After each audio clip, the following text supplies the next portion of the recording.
Hello students, good evening. आप सभी अच्छे होंगे और अच्छे से बायोलॉजी पढ़ रहे होंगे, ये मैं उम्मीद कर सकता हूँ, क्योंकि आपको वीडियो सेगमेंट्स जो मिल रहे हैं ये आप अच्छे से पढ़ रहे होंगे और आप लगातार बायोलॉजी को अच्छे से तैयार करते रहें, जिससे आप अपने फ्यूचर में एक बेहतर सफलता अर्जित कर पाए बायोलॉजी के अकॉर्डिंग। ये हमारे साथ जुड़कर, ठीक है, हम आपके जीवन के लिए कामनाएं करते हैं। आज की वीडियो सेगमेंट में हम सभी लोग female reproductive system of cockroach पर डिस्कस करेंगे। हम लोगों ने कॉकरोच को पढ़ना शुरू किया था, कॉकरोच के वीडियो सेगमेंट आपको मिल रहे होंगे, जिसमें हम लोगों ने कॉकरोच का, ठीक है, नर जनन तंत्र पहले लेक्चर में डिस्कस कर लिए हैं। यानी हमने कॉकरोच का परसंचरण तंत्र डिस्कस किया था, देन हम जनन तंत्र पर आ गए थे। और पहले वीडियो सेगमेंट में मैंने आपको कॉकरोच का पेरिप्लेटा अमेरिकाना का मेल रिप्रोडक्टिव सिस्टम समझाया था। आज का ये वीडियो लेक्चर आपको फीमेल रिप्रोडक्टिव सिस्टम के लिए बनाया जा रहा है। यानी इस वीडियो लेक्चर में हम फीमेल रिप्रोडक्टिव सिस्टम पर डिस्कस करेंगे, कॉकरोच के मादा जनन तंत्र के बारे में डिस्कस करेंगे। यानी कॉकरोच का मादा जनन तंत्र क्या है, इसके बारे में कंप्लीट डिस्कस इस लेक्चर में किया जाएगा। तो सबसे पहले कॉकरोच के मादा जनन तंत्र को शुरू करने से पहले हम ये जान लेते हैं कि कॉकरोच का मादा जनन तंत्र कहाँ पे आ जाता है। मैंने आपको शुरुआत में ही बेसिक बात बताई थी कि कॉकरोच एक लिंगी प्राणी है। मादा के शरीर में मादा जनन तंत्र और नर के शरीर में नर जनन तंत्र पे आ जाता है। आइए शुरू करते हैं कॉकरोच का मादा जनन तंत्र। सबसे पहले ये जानते हैं कि कॉकरोच की फीमेल रिप्रोडक्टिव सिस्टम में कितने अंग पाए जाते हैं। कॉकरोच के मादा जनन तंत्र में एक जोड़ी अंडाशय 1 पेयर्स ओवरी प्रेजेंट होता है, एक जोड़ी अंडवाहिनी 1 पेयर्स फैलोपियन ट्यूब पाई जाती हैं, एक गर्भाशय, एक योनि, एक शुक्र गुहिकाएं, एक कोलेट्रियल ग्रंथियां तथा एक जोड़ी कोलेट्रियल ग्रंथियां तथा एक जनन बेस्ड पाया जाता है। एक बार मैं रिवाइज करता हूं, कितने अंग पाए जाएंगे। मादा के स्ट्रक्चर्स बॉडी के इंटरनल सेक्शन में एक जोड़ी अंडाशय, एक जोड़ी अंडवाहिनी, एक गर्भाशय, एक योनि, एक शुक्र गुहिका या एक जोड़ी कोलेट्रियल ग्रंथियां और एक जनन बेस्म यानी जेनाइटल्स पार्ट्स या जेनाइटल रेस्म यानी पाया जाता है। अब हम इन पूरी स्ट्रक्चर्स के यानी पूरी टॉपिक को डायग्रामेटिक पहले बॉडी पार्ट्स में स्ट्रक्चर्स ऑफ कॉकरोच में समझते हैं और फिर एक एक के बारे में डिस्कस करेंगे। तो this is the complete structures of cockroach. एक कॉकरोच का एक बॉडी इंटरनल सेगमेंट दिखाया जा रहा है, जिसमें एक मादा जनन तंत्र पाया जाता है। सबसे पहले हम एक जोड़ी अंडाशय की तरफ चलते हैं, 1 पेयर्स ओवरी की तरफ। कॉकरोच के बॉडी में चौथे, पांचवें, छठे और सातवें खंड पर, चौथे, पांचवें, छठे और सातवें खंड पर एक जोड़ी अंडाशय दाएं व बाईं तरफ आहार नाल के लेफ्ट और राइट साइड में प्रेजेंट होते हैं। ये वसाओं के बीच में यानी फैट्स बॉडीज के बीच में घुलित अवस्था में पड़े रहते हैं। यानी दोबारा सुनेंगे, कॉकरोच के शरीर पर चौथे, पांचवें, छठे, सातवें खंड में आहार नाल के दाएं व बाईं तरफ वसाओं के अंदर घुलित अवस्था में एक जोड़ी अंडाशय पाए जाते हैं, ओवरी पाए जाते हैं। कॉकरोच का अंडाशय कुछ विशिष्ट प्रकार का होता है। इसके बारे में अगर हम देखें तो this is the one structures of ovary, एक पहला अंडाशय का भाग है, and this is the second structures of ovary, ये दूसरा अंडाशय का भाग है। अब एक कॉकरोच का एक अंडाशय मुख्य रूप से 5 भागों से मिलकर बना होता है।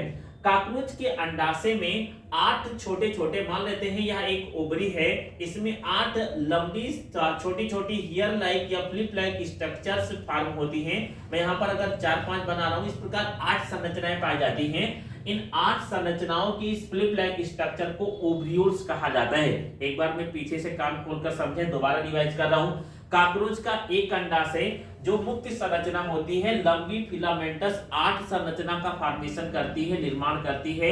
यह 8 संरचनाएं ओव्यूल्स कहलाती हैं। यह ओव्यूल्स की संरचना ऊपर की तरफ एक पॉइंटेड स्ट्रक्चर बनाती है, संरचना बनाती है, जिसे हम फिलामेंट कहते हैं। ये 2 भाग हो गए अंडाशय के। एक बार दोबारा सुनेंगे, कॉकरोच के शरीर में चौथे, पांचवें, छठे, सातवें खंड पर दाएं व बाएं भाग में आहार नाल के दोनों तरफ एक जोड़ी अंडाशय पाए जाते हैं। इस अंडाशय में 8 लंबी लंबी संरचनाएं पाई जाती हैं, फिलामेंटस स्ट्रक्चर, जिन्हें ओव्यूल्स कहते हैं, और प्रत्येक ओव्यूल्स का पॉइंटेड स्ट्रक्चर भाग फिलामेंट कहलाता है।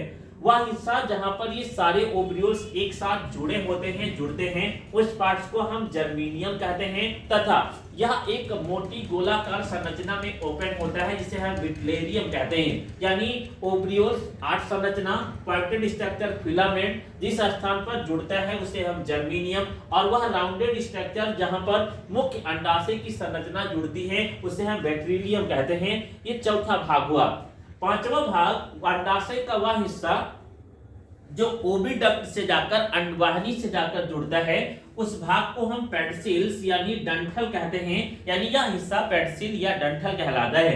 अब दोनों अंडवाहिनियां लेफ्ट और राइट साइड की अंडवाहिनियां एक नलिका में ओपन होती हैं। यह नलिका कॉकरोच की बॉडी में 7वें खंड पर ओपन होती है जिसे हम एक जोड़ी अंडवाहिनी या ओविडक्ट कहते हैं। ओविडक्ट लेफ्ट और राइट साइड में होती है, जो एक अंडाशय लेफ्ट साइड और एक राइट साइड से ओपन होती है। यह नलिका अंडवाहिनी है और यह नलिका अंडवाहिनी है, यानी दिस इज द ओविडक्ट। ये दोनों नलिकाएं आगे चलकर एक नलिका में ओपन होती हैं जिन्हें हम सामान्य अंडवाहिनी या कॉमन ओविडक्ट कहते हैं। एक बार दोबारा सुनेंगे। लेफ्ट और राइट साइड की दोनों अंडवाहिनी गोलाकार संरचना एक नलिका में ओपन होती है, एक नलिका में ओपन होती है। यह पतली सी नलिका 7वें खंड में उपस्थित होती है जिसे अंडवाहिनी कहते हैं, और ये दोनों अंडवाहिनियां एक सामान्य नलिका में ओपन होती हैं जिन्हें हम कॉमन ओविडक्ट या सामान्य अंडवाहिनी कहते हैं। आगे देखते हैं। अंडवाहिनी आगे चलकर एक छोटे से चैम्बर में ओपन होती है जिसे गर्भाशय कहते हैं।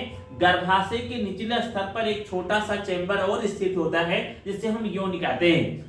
इसी भाग में मुग्दर के समान का व्हाइट कलर का एक विशेष संरचनात्मक इकाई या भाग प्रेजेंट होता है। यह मुग्दर के समान व्हाइट कलर का स्ट्रक्चर शुक्र गुहिका या स्पर्मेटोथीकिया कहलाता है। यह स्पर्मेटोथीकिया विशिष्ट प्रकार के रसायनों को स्रावित करता है जो निषेचन में सहायक होते हैं। इसके अलावा और नीचे की तरफ चलेंगे। This pink colour structure is the spermatheca या स्टर्मेटोथीकिया है। इसके नीचे की तरफ आने पर एक अपर्चर ओपन होता है, एक छिद्र ओपन होता है बड़ा सा। इस पार्ट को जीनाइटल चेंबर या हिंदी में जनन बेसन कहते हैं। जनरली यह 7वें सेगमेंट पर पाया जाता है, लेकिन इसकी मुख्य संरचना 8वें और 9वें सेगमेंट पर भी प्रेजेंट होती है। आगे देखेंगे। जहां पर दोनों अंडवाहिनियां यौन में ओपन होती हैं और जहां पर शुक्र गुहिकाएं पाई जाती हैं, इनके लेफ्ट और राइट साइड में एक शाखित संरचना ओपन होती है। इस शाखित संरचना को हम कोलेट्रियल ग्रंथि कहते हैं। कोलेट्रियल ग्रंथियां दो पाई जाती हैं, एक लेफ्ट साइड में और एक राइट साइड में मादा जनन तंत्र में प्रेजेंट होती है। कोलेट्रियल ग्रंथि लेफ्ट साइड वाली आकार में बड़ी होती है जबकि राइट साइड वाली आकार में छोटी होती है। यह शाखित रैखिक संरचना दो विशेष कार्य करती है।